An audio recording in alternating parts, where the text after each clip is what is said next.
사람 인사하겠습니다. 사랑하고 존경하고 감사합니다.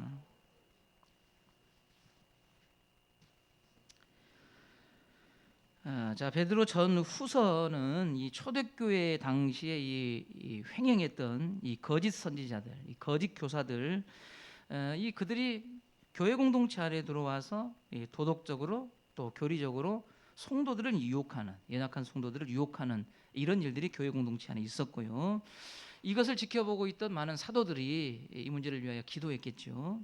그리고 교회에 나아갈 바른 길, 성도가 어떻게 이 문제를 두고 하나님 앞에 살아가야 될 것인가에 대해서 아주 구체적으로 쓰고 있는 것이 베드로 전 후서라고 할 수가 있을 것입니다.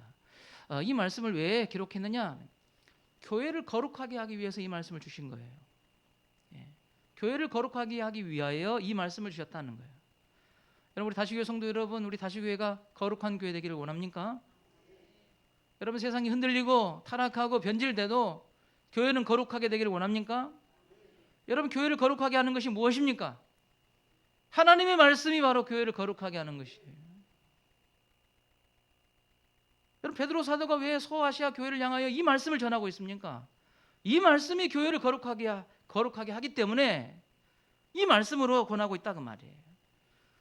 구원받은 성도가 세상에서 하나님의 자녀로 살 수 있게 하는 것이 무엇입니까? 그 또한 하나님의 말씀입니다. 그래서 이 베드로 사도가 소아시아 교회를 향하여 다시 이 말씀을 기록하고 있는 것은 교회를 더 거룩하게 하고 성도들로 하나님의 자녀로 살아갈 수 있도록 하기 위해서 권하고 있는 내용이 베드로전서, 베드로후서의 말씀이다 하는 것입니다. 우리 다시교회는 구원받은 성도들의 연합체입니다.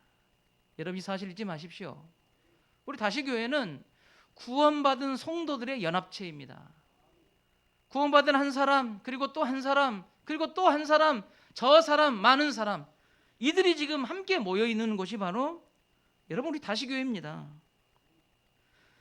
이 교회의 연합체인 구원받은 성도의 연합체가 교회로서 교회답기를 위해, 교회가 교회답기 위한다면, 그리고 구원받은 성도들의 연합체라고 한다면, 성도 구원받은 한 사람 한 사람이 성도다워지려고 한다면 이 지역사회에 교회다운 교회로서 하나님이 원하시고 기뻐하시는 바른 교회의 사명을 감당할 수 있기를 원한다면 그것을 가능하게 하는 것은 하나님의 말씀 위에 서는 것입니다. 다른 것이 아니에요. 여러분, 세상에서 아무리 세상에서 존경받는 여러분이 우리 교회에서 그것 가지고 교회 와서 강의하고 가르쳐 보세요. 그것 가지고 교회 거룩해지지 않습니다. 천에 하나 만에 하나 훌륭한 인격을 가진 사람이 그 인격 가지고 아이들 한 사람 한 사람을 가르친다고 해서 그 아이가 거룩해지는 것이 아닙니다. 하나님의 말씀이 교회를 거룩하게 하는 것입니다. 여러분, 이 사실을 우리 다시교회가 잊어서는 안 됩니다. 교회가 교회다워지고 성도가 성도다워지는 것은 하나님의 말씀입니다. 이것이 너무나 중요한 것이에요. 사랑하는 교사 여러분, 무엇 가지고 여러분의 아이들을 가르칠 것입니까? 여러분의 자녀들이 가정 안에서 이 세상을 헤쳐나갈 수 있는 힘과 능력이 어디로부터 흘러나온다고 생각하십니까? 여러분의 실력이라고 생각하고 좋은 학벌이나 그들이 갖고 있는 재능이라고 생각하지만 구원받는 성도를 세상에서 더 성도답게 만드는 것은 하나님의 말씀입니다.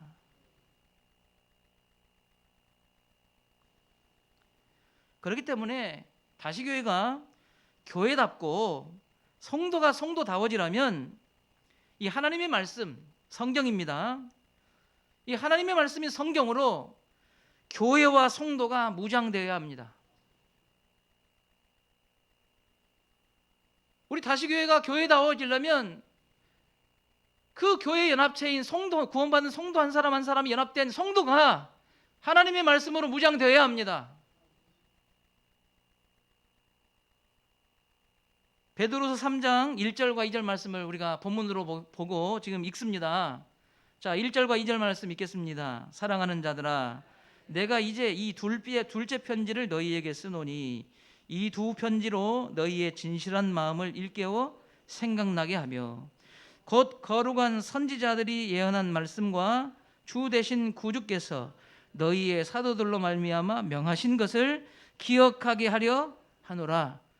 여러분, 초대교회 성도들에게 이 편지 베드로전서와 후서를 쓰면서 지금 베드로 사도가 뭘 말하고 있냐면 말씀을 기억하게 하려고, 하나님의 말씀을 다시 한번 기억하게 하려고. 왜 이 말씀이 기억나서 우리의 성도들의 생활 가운데, 교회 가운데 역사하기 시작하면 교회가 교회다워지니까, 성도가 성도다워지니까. 여러분이 이 말씀으로 우리 성도를 무장하게 하기 위해서, 교회를 무장하게 하기 위해서 베드로 사도가 베드로서 3장 1절과 2절에서 하나님 말씀을 다시 기억나게 하도록 이 말씀을 지금 강조하고 있다는 것입니다. 베드로후서 3장만 이 말씀을 기록한 것이 아니라 먼저 베드로후서 1장에 보면 1장 12절과 15절 말씀에도 교회를 거룩하게 하고 교회를 교회답게 하고 성도를 성도답게 위하여서 하나님의 말씀이 얼마나 중요한가에 대해서 강조하고 있는 것이 1장에도 또다시 나옵니다. 12절 15절 말씀, 베드로후서 1장 12절 15절 말씀 읽겠습니다. 그러므로 너희가 이것을 알고 이미 있는 진리에 서 있으나 내가 항상 너희에게 생각나게 하려 하노라. 내가 이 장막에 있을 동안에 너희를 일깨워 생각나게 함이 옳은 줄로 여기노니 이는 우리 주 예수 그리스도께서 내게 지시하신 것 같이 나도 나의 장막을 벗어날 날이 임박할 줄 알미라. 내가 힘써 너희로 하여금 내가 떠난 후에라도 어느 때나 이런 것을 생각나게 하려 하노라. 베드로 사도가 이 땅의 기한이 다 자서 하나님 앞에 서게 될 건데, 그러나 이 땅에 남겨진 교인들이 무엇을 기억하기를 원하신 겁니까? 베드로 사도가 그 교회를 향하여 말씀하신 예수 그리스도의 그 말씀을 기억나게 하기를 원한다는 거예요. 나는 지나가도, 나는 하나님 앞에 영원히 하나님 앞에 올라가도 이 땅에 남겨진 성도들의 마음이 내가 가르쳤던 그 말씀, 내가 전했던 그 말씀이 기억나게 되기를 원한다. 여러분, 이걸 왜 강조한 이유가 어디 있습니까? 환난받고 핍박받는 교회가 교회다워지려면 성도의 구원받은 성도 연합체인 이 성도 한 사람 한 사람이 더 성도다워지려면 하나님의 말씀이 그들을 거룩하게 하는 것이다, 그 말이죠. 우리가 생명을 유지하기 위해서는 여러분, 잘 먹고 잘 자고 잘 싸고 잘 움직여야 생명을 유지합니다. 이게 아주 중요한 거잖아요. 이런 일들이 원활하게 되지 않으면 여러분, 이것은 내 건강에 이상신화가 온 거예요.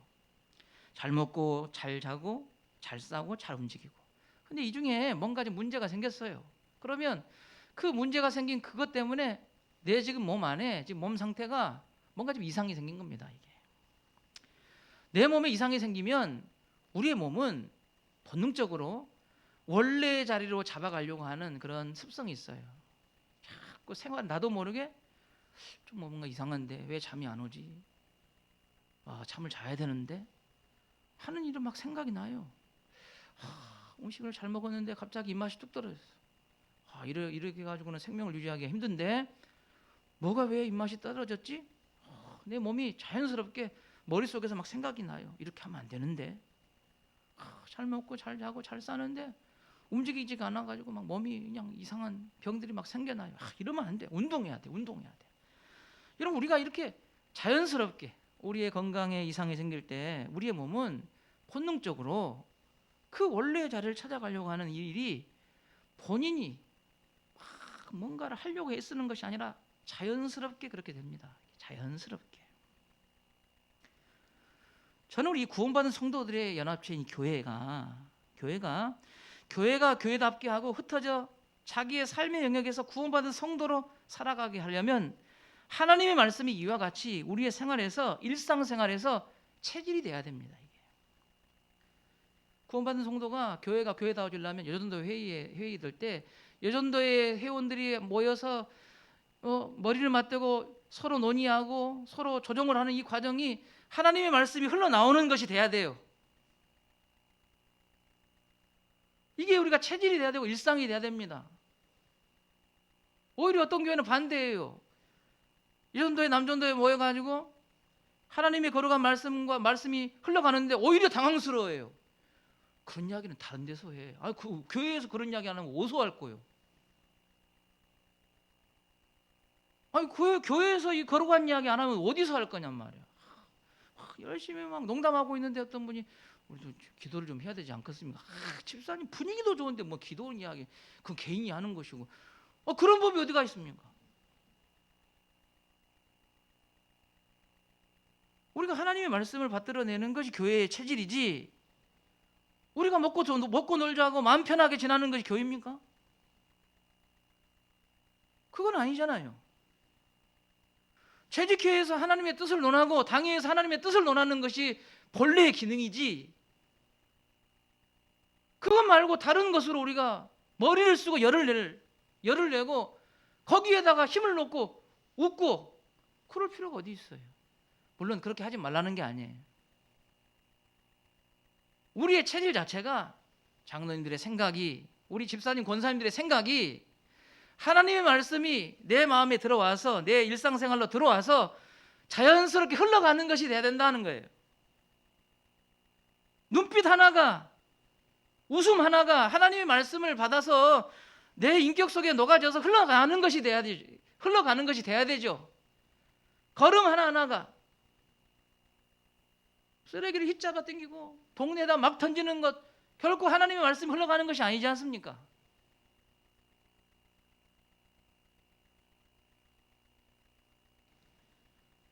여러분, 우리의 몸이 건강을 유지하기 위해서 자연스럽게 그 건강을 유지하기 위해서 움직이는 것처럼 구원받은 성도는 자연스럽게 하나님의 말씀을 받들어내는 데 반응해야 합니다. 그것이 입에서 쏟아져 나와야 되고 그것이 우리의 생각이 돼야 됩니다. 우리의 이 말씀, 하나님의 말씀이 체질이 돼야 된다는 거예요.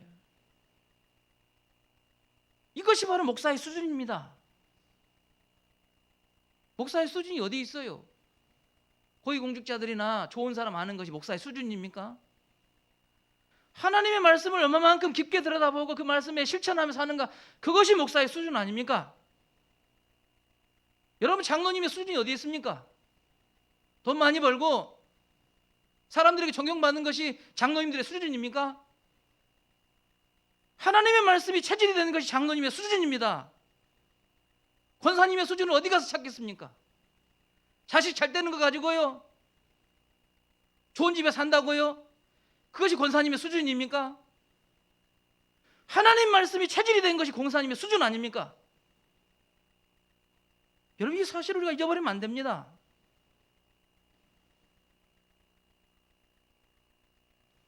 그래서 우리가 이 하나님의 말씀이 내 인생의 지혜로, 하나님의 말씀으로 인생의 지혜를 삼는 자가 바로 그리스도인입니다.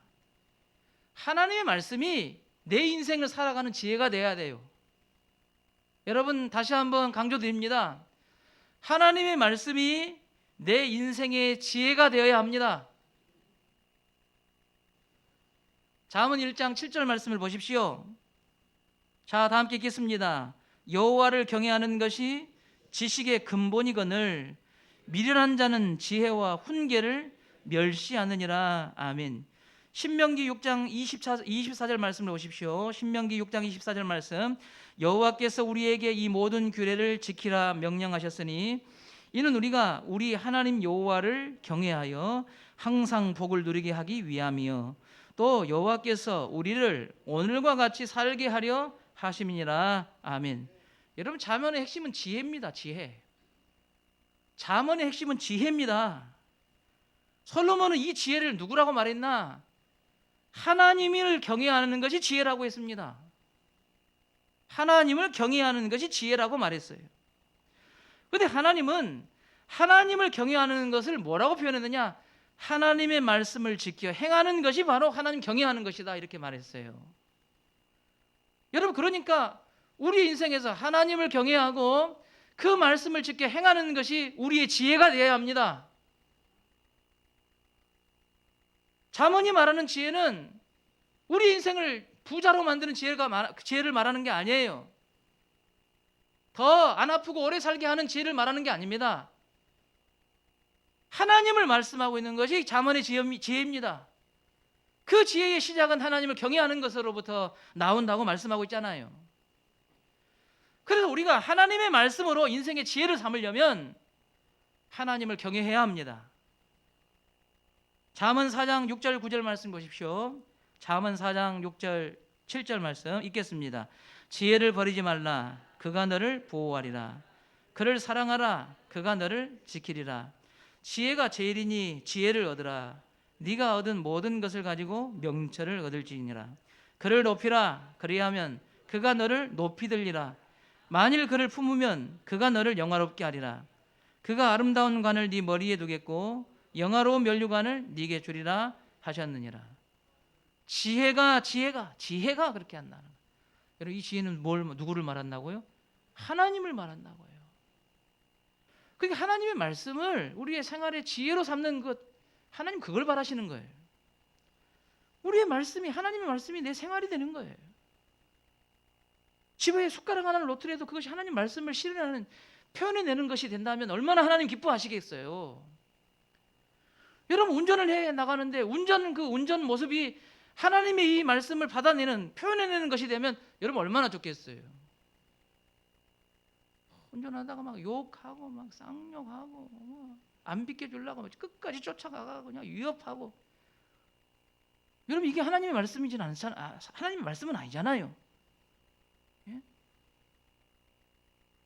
여러분, 이 사소한 것이라도 우리의 체질이 하나님의 말씀을 흘려보내는 것이 돼야 될 때, 여러분 그것이 인생의 지혜라는 거예요.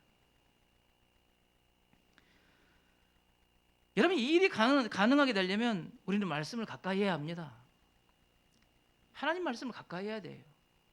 특별히 주일날 이 수요 예배 때 우리 참석한 성도들은 1년에 여러분 1년 성경 1독 이상씩은 하셔야 됩니다. 하고 계시죠? 하고 계셔요? 안 하고 계셔요? 하셔야 된다고요. 성경을 안 읽고 어떻게 해요? 성경을 가까이 하지 않는데. 예배 시간에 이렇게 설교 듣고 설교 끝나고 나면 다 잊어버리잖아요. 안 그런 분도 계시지만 잊어버리잖아요. 그럼 또 집에 가서 또 성경도 안 읽어 잘. 그럼 우리가 어떻게 하나님 말씀을 가까이 해요? 가까이 할 수가 있어요. 아니, 이스라엘 백성들 오죽했으면 손목에다 기호를 삼고 이마에다가 미간에 붙이고 문지방에다가 그걸 붙여놨을까? 손목에다가 똘똘똘똘 감아가지고 길 가다가 그걸 빼내서 그걸 읽는다니까요. 하나님 말씀 읽고 있어요.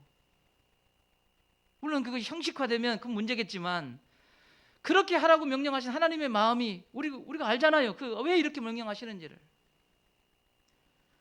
여러분, 하나님 말씀을 가까이 하셔야 돼요. 예. 종종 어려우시잖아요. 요즘엔 저도 그래요. 저도 이게 조금 이제 저도 이제 중년이 되다 보니까 눈이 잘 안 보여요. 그래서 책을 좀 보려고 들여다보려면 이게 잘 안 봐져요. 이게 귀로 들어있는 게 잘 되더라고. 이제 그래서 요즘 TV 보니까 책도 누가 읽어준답니다. 돈만 내면 책도 읽어주는데, 오디오북이라 해가지고 돈만 내면 그냥 내가 어느 책 이게 딱 선정하면 귀에다 딱 읽혀준대. 이렇게 좋아, 이렇게 좋은 세상이에요. 여러분이 하나님 말씀을 가까이 한번 해보세요. 들어보세요. 우리 집에서는 알아요. 제가 커피 내릴 때도 저는 막 성경 듣고 있습니다. 목욕할 때도 막 성경 듣고 있고 막 해요. 제 나름대로 노력이에요. 노력. 이렇게 일부러 하지 않으면 성경 읽어지지가 않더라고요. 그래요, 안 그래요?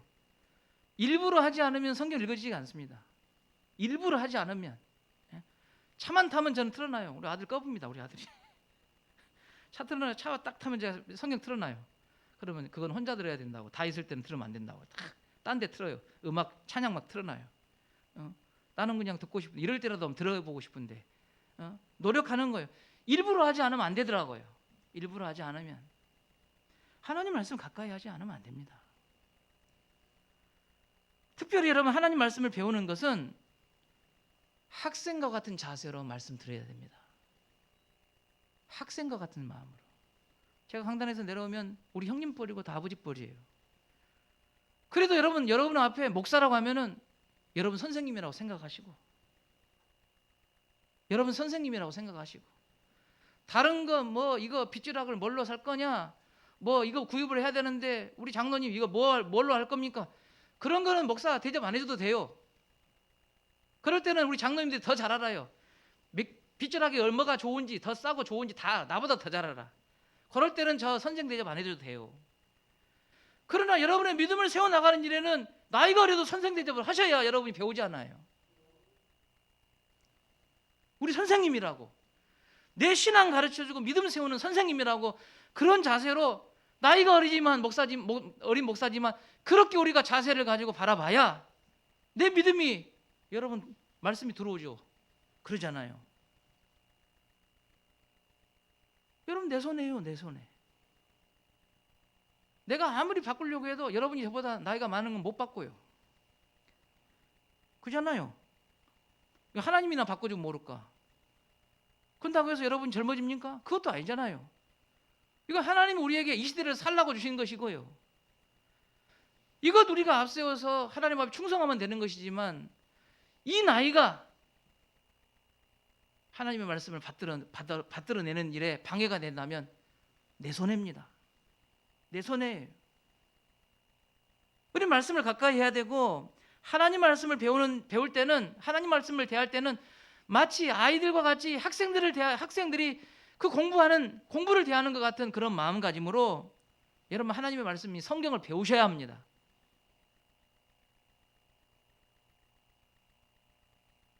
여러분, 성경은 배우는 데 그치는 것이 아니라, 거듭 강조드리지만 나의 생활이 어떻게 이것이 발현되고 있는가 여러분 확인하셔야 됩니다. 이건 양육과 훈련을 통해서 가능해요. 여러분, 설교만 듣는 것이 아니라 설교를 듣고 말씀을 가까이 하고 그 말씀으로 내가 양육과 훈련을 계속 거듭해야 돼요. 자, 여러분 자신한테 한번 제가 질문할게요. 여러분 양육 받으신 적 있습니까? 말씀으로 양육 받으신 적 있어요? 여러분 말씀으로 훈련 받으신 적 있습니까? 많지 않아요. 그러니까 여러분, 이건 마치 이런 거예요. 군대 들어가 가지고 이런저런 이론 교육을 막 하는데 실전을 안 해봤어. 훈련을 안 해본 거예요. 자, 실전에서 되겠어요, 안 되겠어요? 잘 아시잖아요. 교회에서 예배 시간에 설교는 잘 들어요. 성경도 읽어. 이론이에요, 이론. 이거는 이론적으로 이제 어느 정도 아는 거예요. 그럼 이제 여러분 이론을 이제 훈련소 안에서, 부대 안에서 이제 자꾸 이제 훈련을 해야 돼. 총기 뭐 풀었다가 조였다가 뭐 이런 다 해야 되잖아요. 뭐 체력 훈련 막 뛰고 뭐 이렇게 해야 되잖아요. 그래가지고 실전에 들어가는 거잖아요. 근데 우리는 이론만 알고 문 열고 교회 문 열고 집에 가면 실전이에요. 바로 실전이에요. 왜 안 되는지 아시겠죠? 왜 20년 30년 신앙생활 했는데 왜 신앙생활이 별로 성장하지 않은지 아시겠죠? 양육과 훈련이 없어요. 오히려 양육과 훈련은 많이 배운 사람들이 한대요. 여러분, 자, 상식적으로 생각해 보세요. 배웠어요? 연습해 봐야 되잖아요. 자꾸 훈련을 해봐야 돼요. 훈련. 교회 공동체 안에 사실은 이 훈련을 계속 해요. 훈련도 하고. 그래서 교회 문을 열고 나가서 가정에서 직장에서 이제 실전에 나가서 이제 그리스도의 향기로 이제 살아내야 되는 것이에요.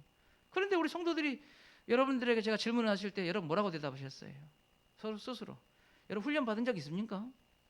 양육 받은 적 있습니까? 있어요. 있는데 많지 않아요. 들은 만큼, 지식이 쌓인 만큼 우리가 양육과 훈련이 잘 안 돼 있는 거죠. 여러분, 이런 과정입니다. 바울이 전도 여행을 할 때 여러 지역 오랜 수십 년 동안 3차에 걸쳐서, 뭐 신학적으로는 5차에 걸쳐서 전도 여행을 했어요. 그런데 바울이 어떤 지역에 들어가서 다른 지역과 비교해서 오랫동안 머물면서 하나님 말씀을 가르친 지역들이 있어요. 그 대표적인 첫 번째가 수리아 안디옥입니다. 수리아 안디옥이라는 곳이 있어요. 그리고 두 번째가 고린도라는 지역이 있습니다. 세 번째가 예배소라는 지역이 있어요. 이 세 군데는 바울이 기본 1년 이상 머물러요. 어떨 때는 바울이 일주일 동안 머물러 있다가 쫓겨난 데도 많아요. 짧게는 뭐 한 달, 뭐 일주일, 몇 주, 하도 방위가 심하니까 죽이려고 달려드니까 다른 걸로 도망가요. 복음 전에다가 다른 걸로 도망가고, 이런 전도 여행을 했는데 유독 이 세 교회, 수리아, 안디옥, 그다음에 고린도, 에베소 지역은 1년 이상을 그 지역에 머물렀어요. 자, 사도행전 11장 25절 26절 말씀을 자 읽겠습니다. 바나바가 사울을 찾으러 다소에 가서 만남에 안디옥에 데리고 와서 둘이 교회에 1년간 모여 있어 큰 무리를 가르쳤고, 제자들이 안디옥에서 비로소 그리스도인이라 일컬음을 받게 되었더라. 여러분, 안디옥은, 여기 안디옥은 수리아 안디옥을 말해요. 몇 년을 있었다는 거예요? 1년을. 1년 동안 뭐 했다는 거예요? 뭐 하셨다고요? 큰 무리를 가르쳤다. 많은 성도들을 가르쳤어요. 뭘 가르쳤겠어요? 용접 막 이런 거 가르쳤겠어요? 하나님 말씀을 가르쳤다고요. 예? 하나님 말씀을 가르쳤어요. 1년 동안, 최소 1년 이상이에요. 예. 사도행전 18장에 보면 바울이 이제 고린도 지역에 들어갑니다. 그 18장 11절 말씀 보면 고린도 지역에서 얼마 동안을 머무르느냐, 11절 말씀 읽겠습니다. 1년 6개월을 머물며 그들 가운데서 하나님의 말씀을 가르치니. 1년 6개월을 머물렀어요. 아주 오랜 기간입니다. 1년 6개월. 그 당시에요. 그 당시. 지금은 뭐 짧죠. 그러나 그 당시에는 워낙 핍박이 거센 시기였기 때문에 1년 6개월 정도 있으면 바울의 신상이나 위치가 다 노출이 돼서 언제 죽을지 몰라요. 그런데도 그렇게 오랫동안 머물렀어요. 1년 6개월 동안. 뭐 했겠어요? 관광했을까요? 말씀 가르쳤죠. 사도행전 19장에 보면 이 고린도에서 복음을 전하던 바울이 에베소를 거쳐서 다시 2차 선교복을 마치고 다시 3차 전도여행 때 에베소로 옵니다. 거기에서 말씀을 가르치기 시작해요. 얼마 동안 말씀을 가르쳤느냐? 19장 10절 말씀 보니까 읽겠습니다. 2해 동안 이같이 하니 아시아에 사는 자는 유대인이나 헬라인이나 다 주의 말씀을 듣더라. 2년 동안이나 에베소 지역에서 아카데미, 신학 아카데미를 한 거예요. 에베소 지역에 사람들이, 왕래하는 사람들이 바울이 2년 동안 말씀을 가르치는 강좌를 지나가다가 귀뚱으로도 들어보고 앉아서 들어보고 별것 다 해가지고 어느 정도까지 말씀이 했다는 거예요? 유대인이나 헬라인이나 다 그의 주의 말씀을 듣더라. 이 정도까지 열심히 일한 거예요. 말씀을 막 가르친 거예요. 여러분, 이 바울이 오랫동안 머물면서 말씀을 집중적으로 가르쳤던 이 수리 안디옥은 1차, 2차, 3차, 4차, 5차 전도 여행의 중심지가 됩니다. 하나님이 놀라운 능력을 감당하는 교회가 된 거예요. 그러나 이 고린도 교회는 바울이 1년 6개월 동안 말씀을 집중적으로 가르칠 때는 크게 부응했습니다. 그런데 바울이 떠나고 난 다음에 교회에 큰 위기가 찾아왔어요. 자기들끼리 싸우기 시작해요. 엉뚱한 은사를 막 부르짖기 시작합니다. 자기 자랑하기 시작해가지고 교회가 아주 큰 어려움을 겪게 되었어요. 여러분, 왜 이런 일이 벌어졌을까요? 여러분, 하나님의 말씀이 약해지니까 그러는 거예요. 성도들 사이에, 성도들의 마음속에 하나님의 말씀의 역사가 약해지니까 그 약해진 틈에 세상 힘이 세진 거예요. 옛날 누르고 있었던 세상적인 인기, 자랑들이 막 올라와가지고 교회에서 막 그거 자랑하느라고 서로 옥신각신 싸우고 있는 거예요. 바울이 강하게 말씀을 가르칠 때는 그 말씀에 사로잡혀가지고 우리 안에 있는 죄성들이 고개를 들지 못하도록 확 붙잡고 있었는데 말씀이 약해지니까 엉뚱한 생각하기 시작하는 거예요. 자기들끼리 싸우고 난리예요. 이제.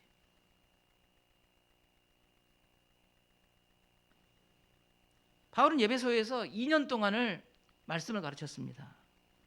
여러분, 그래서 소아시아 교회에, 여러분 7교회라고 흔히들 대표하는데 소아시아에 정말 수백의 교회가 있었다고 해요. 근데 이 수백의 교회 중에 장자교회의 역할, 장자교회의 역할을 누가 했느냐? 에베소 교회가 했습니다. 참 훌륭한 교회예요. 그러니까 2년 동안 바울이 말씀을 전하고 성도들에게 양육하고 훈련하고 막 이렇게 하니까 그 많은 흩어진 교회에 흩어져서 성도들이 막 교회를 개척하기 시작하고 그 모든 흩어진 교회의 중심적 역할을 누가 했느냐? 에베소 교회가 했어요. 자, 그런데 시간이 흘러가서 한 100여 년, 50여 년 가까이가 흘러갔습니다. 그런데 에베소 교회가 요한계시록에 등장을 하고 있어요. 요한계시록 2장 1절부터 4절 말씀을 보면 에베소 교회는 책망받는 교회로 나옵니다. 책망받아요. 자, 읽겠습니다. 에베소 교회 사자에게 편지하라. 오른손에 있는 7별을 붙잡고 7 금촛대 사이를 거니시는 이가 이르시되 내가 네 행위와 수고와 네 인내를 알고 또 악한 자들을 용납하지 아니한 것과 자칭 사도라 하되 아닌 자들을 시험하여 그의 거짓된 것을 네가 드러내는 것과 또 네가 참고 내 이름을 위하여 견디고 게으르지 아니한 것을 아노라. 그러나 너를 책망할 것이 있나니 너의 처음 사랑을 버렸느니라. 그럼 바울이 2년 동안 말씀을 가르치고 양육하고 훈련할 때는 교회가 온 교회의 중심적 역할을 했어요. 문제가 있으면 에베소 교회에 모여서 협조를 구하고 힘있게 교회를 돕고 이런 일을 했단 말이에요. 그런데 훗날 수십 년이 지나고 난 다음에 에베소 교회는 예수님으로부터 첫사랑을 잃어버렸다. 책망을 받았어요. 여러분, 저는 이 이유에 말씀이 약해진 데서부터 그 이유를 찾습니다. 우리 성도 중에 저에게 이런 말씀 하신 분이 있어요. 저는 목사님 설교가 너무 잘 들어와요. 그렇게 말씀하신 분이 있어요. 제 속으로 참 잘하고 계시다. 그런데 이제 목회 11년이 지나니까 우리 성도들 중에는 처음에는 잘 들었던 분들이 지금은 귀가 점점 둔해지는 분들이 의외로 많습니다. 예배 시간에 초창기에는 안 주무시던 분들이 주무셔요. 예, 꼬박꼬박 눈을 감고 계시지만 제가 눈을 감고 있다고 해서 졸고 계시는지 듣고 계시는지 제가 구분 못 하겠어요. 예.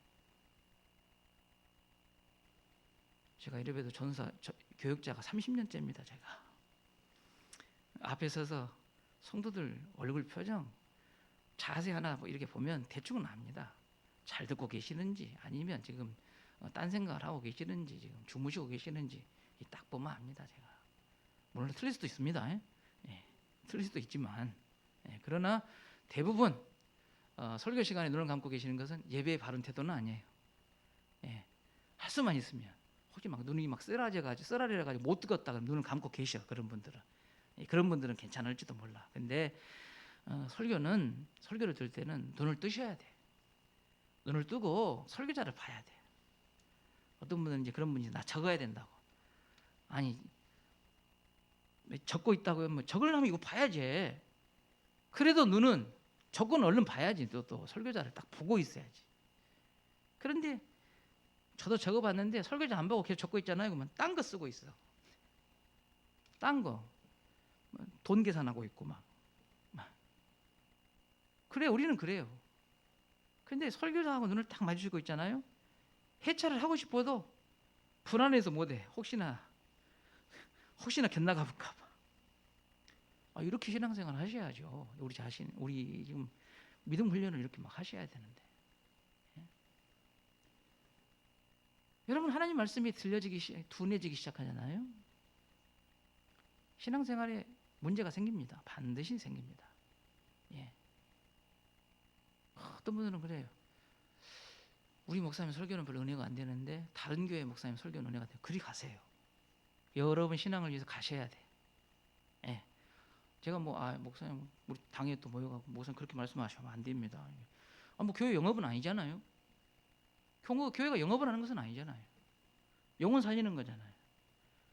굳이 다시 교회 목사의 설교가 안 들어오는데 우리 교회 여러분 붙어 있으면서 불평하고 원망하고 막 사람들한테 부정적인 영향을 끼치기보다는 차라리 여러분 은혜 딱 받는 그분한테 가셔서 서울이라도 가셔. 그냥 거기 가셔서 그분한테 양육을 제대로 받으셔.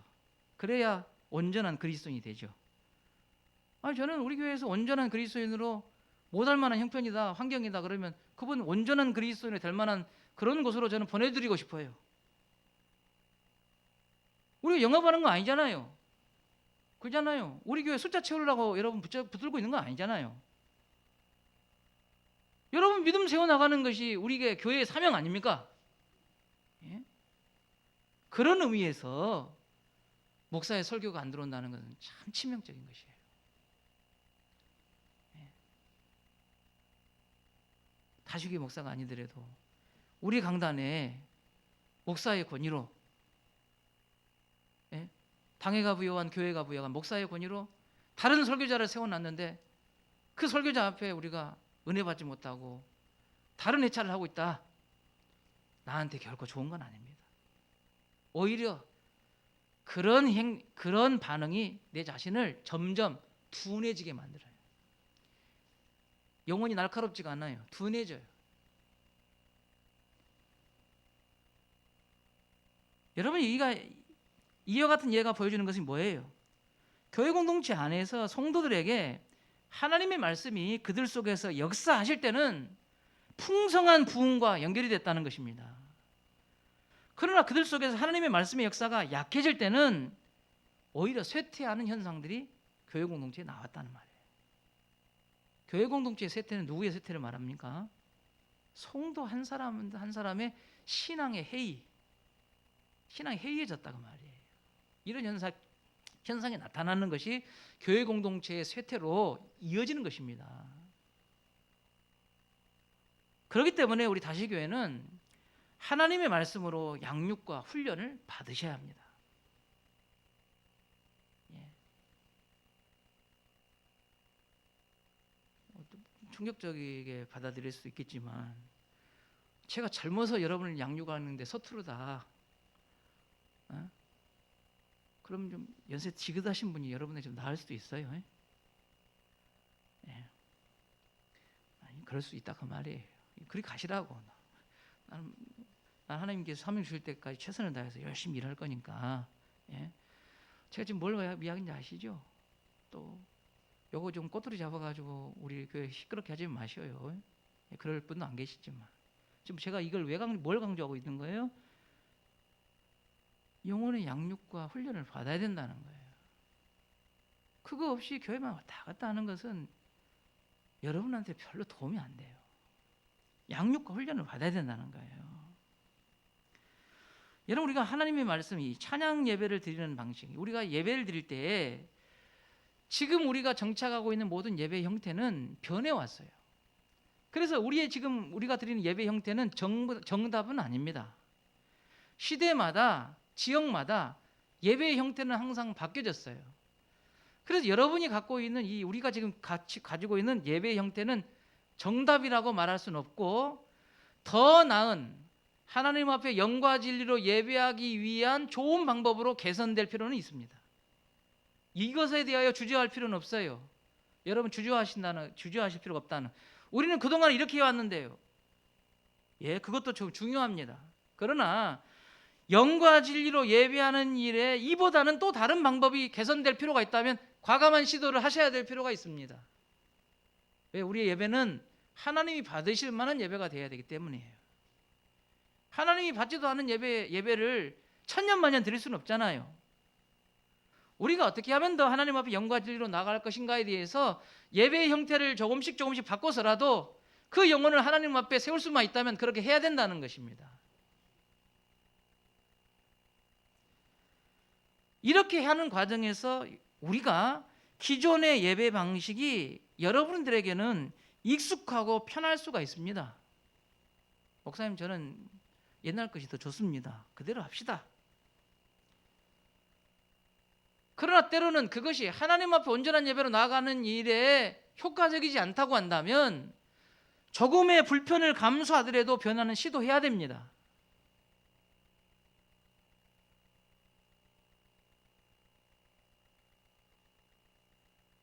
우리 다시교회 성도들은 목사의 설교를 통하여 성령께서 말씀하신다는 것을 기억하셔야 합니다. 목사는 교회를 살핍니다. 성도들의 생활을 살피고 여러분의 말투와 표정들을 다 일일이 봅니다.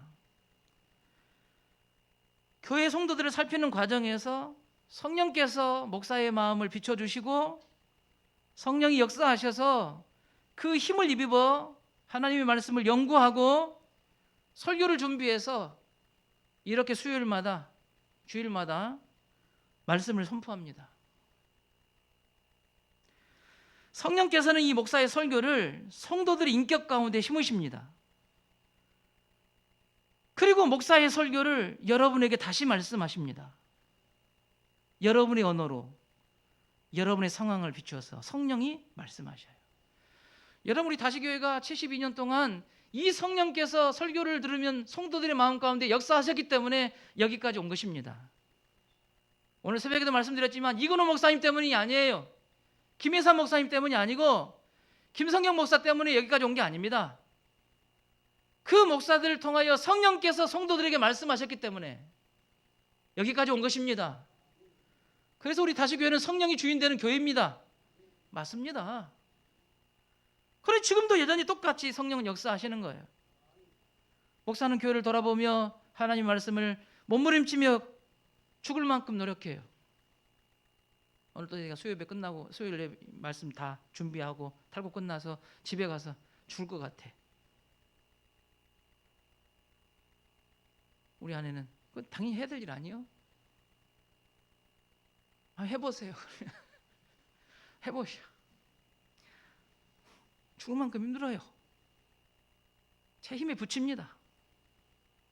그러나 이런 설교를 어줍지 않고 때로는 준비도 미흡할 수도 있는 것이고 목사의 개인적인 생각이 들어갈 수 있는 여건이 충분히 돼요.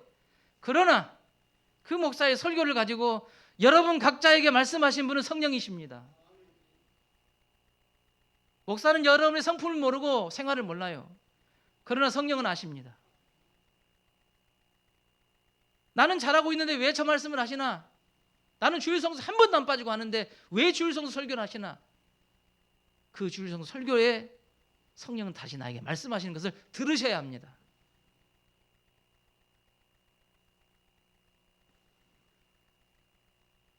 이 과정에서 성도는 오늘 나를 향하신 하나님의 마음을 느끼게 됩니다. 깨닫게 됩니다. 성도는 그 감동으로 사는 것입니다. 그래서 말씀을 듣고 우리 성도들이 그 말씀을 다 듣고 난 다음에 목사 축도 끝나고 난 다음에 여러분 고개 숙이고 엎드려 기도하죠? 대부분 여러분 그 기도 뭔 기도하셔요?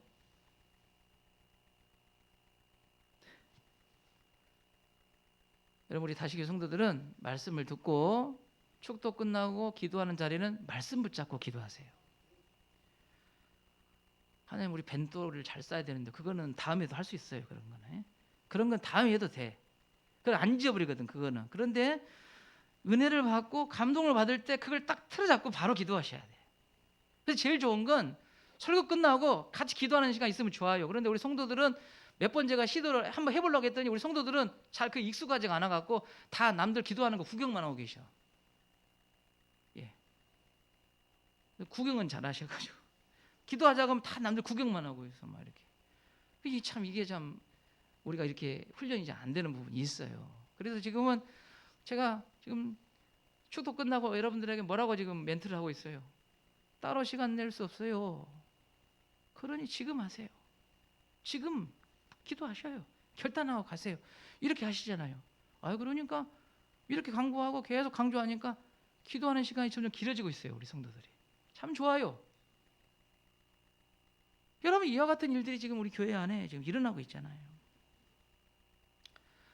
시간이 길어졌습니다만은 그래서 우리 다시교회가 지금 하나님의 말씀을 설교를 듣고 성령이 나에게 말씀하시는 것들을 서로 다시 나누는 소그룹 모임이 지금 진행되고 있어요.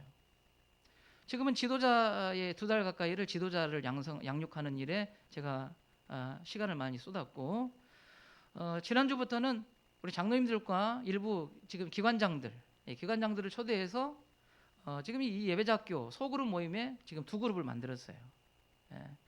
근데 제가 우리 소그룹 이 첫 번째 소그룹을 시작할 때 지도자 모임할 때는 제가 왜 이 일을 해야 되고 왜 이 일을 통해 성령이 역사하시는가에 대해서 2시간, 3시간을 계속 이걸 강조했어요. 그러니까 우리 지도자 학교 우리 분들은 그걸 어느 정도 다 지금 어느 정도 다 지금 훈련이 된 거예요. 지금 이게 머리 정리가 지금 되셨어요. 그래서 우리 예배자학교를 지도자반에 지금 계속 진행하신 분들은 목사의 설교를 3분 요약을 다 해봅니다. 계속 시켜놨어요 지금. 그래서 우리 목사 설교 듣고 3분 요약, 3분 동안 요약해 보세요. 요약 잘 갑니다. 제가 보고는 제가 듣고 있다가 무슨 생각이 드냐면 내가 한 설교가 이런 건가? 하고 그렇게 놀랄 정도로 요약을 너무 잘하세요. 예. 그래서 설교를 하면 요약을 하는 이유가 있어요. 요약을 해드리잖아요. 우리 5명이 모였는데 1명이 설교 요약을 해요.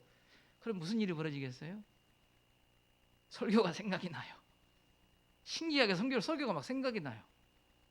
그리고 그때 내가 설교를 들으면서 느꼈던 게 막 조금씩 간질간질하게 막 생각이 나요. 응? 참 신기한 일이에요. 그리고는 요약을 끝나고 난 다음에 우리 성도들이 이번 주 설교를 들으면서 성령께서 나에게 주신 은혜와 그 깨달음과 감동들을 3분 동안 나눕니다. 지금 한 명씩 싹 나눠요. 예. 되도록이면 3분을 넘지 않도록 그렇게 애를 써요. 그리고 설교 본문, 설교와 연관된 있는 것을 계속 나누려고 하지. 다른 건 나누기 시작하면 동네 막 옛날 있는 거 막 3년 전, 10년 전 이야기 막 꺼내와가지고 또 그 뭐 이런 이야기를 하시면 집중이 안 돼요. 그러니까 지난 것은 다 잊어버리시고 오늘 것만, 이번 주 말씀 받은 것만 서로 나눕니다. 여러분 참 얼마나 좋은지요. 하나님께서 각 사람에게 역사하시는 것을 보게 돼요. 참 이게 너무 감사할 일이에요. 나한테만 역사하신 것이 아니라 저 장로님한테도 하나님께 성령이 역사하셨는데 그걸 이야기하시는데 놀라워요. 와, 저 장로님한테 저렇게 또 하나님께 역사하시는구나.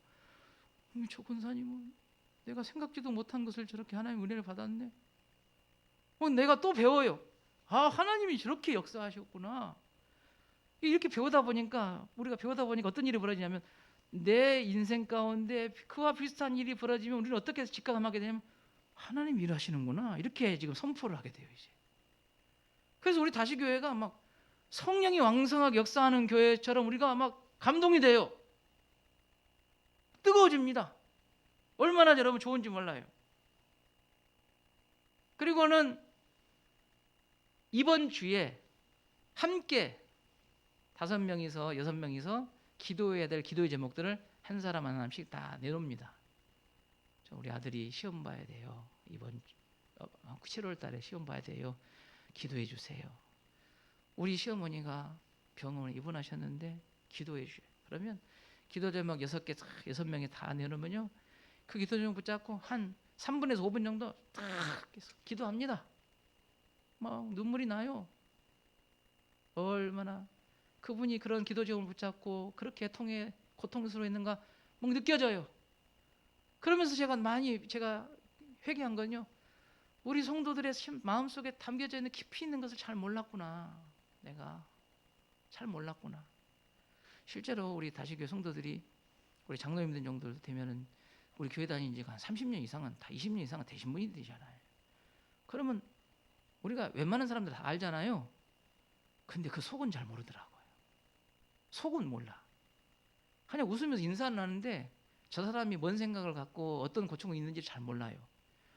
근데 우리가 예배자학교에서 서로 말씀을 은혜 받고 나누고 기도 제목을 나누는 것을 들어보면요, 어떤 생각이 드냐면 회개가 되더라고요. 처음에는 내가 저것도 모르면서 뭔 사랑한다고 곶다이 소리를 하고 다녔을까.